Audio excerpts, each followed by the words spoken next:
बिस्मिल्लाहिर्रहमानिर्रहीम। अस्सलाम वालेकुम नाजरीन, आप देख रहे हैं हमारा यूट्यूब चैनल पाकिस्तान तिब्बी न्यूज़ और मैं हूं आपका मेज़बान हकीम हबीबुर्रहमान कादरी। मोहतरम नाजरीन, आज आपको काफूर का गिलास बनाने का तरीका बतलाऊँगा। मोहतरम नाजरीन, काफूर के गिलास में पानी पीने से तपदिक सिल, टाइफाइड, यरकान, जिस्म की गर्मी दूर होती है। मुफर्रे कल्ब है, दिल दिमाग को फ़र्द पहुंचाता है और ताकत भी देता है। दाफ़ा ताफ़न है, यानी वबाई अमराज के लिए बेहतरीन चीज़ है। सुकून आवर है, इतलाम नहीं होता इससे। तरीका भी आसान है, बनाएं और बनाकर फ़ायदा उठाएं। मोहतरम नाजरीन, नुस्खा सुनने से पहले हमारे चैनल पाकिस्तान तिब्बी न्यूज़ को सब्सक्राइब करना मत भूलिएगा। तो नुस्खा सुन लें। आपने काफूर को बारीक पीस कर रख लेना है।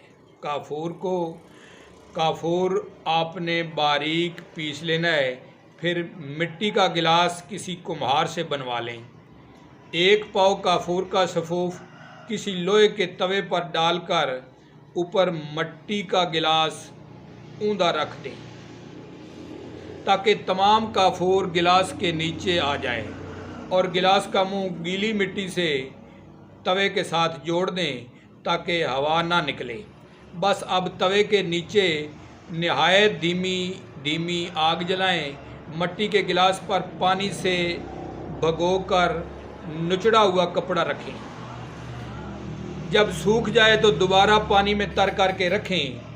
काफूर हरारत से उड़कर गिलास के अंदरूनी सतह पर जमता जाएगा।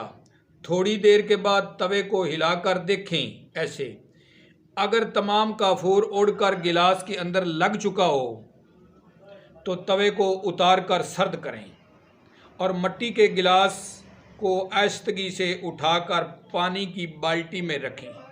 तमाम मिट्टी पानी में हल होकर काफूर का गिलास रह जाएगा। लो जी, आपने काफूर का कीमती गिलास तैयार कर लिया है। फ़ायदा उठाएं, अपना ख्याल रखिएगा। अल्लाह हाफ़िज़।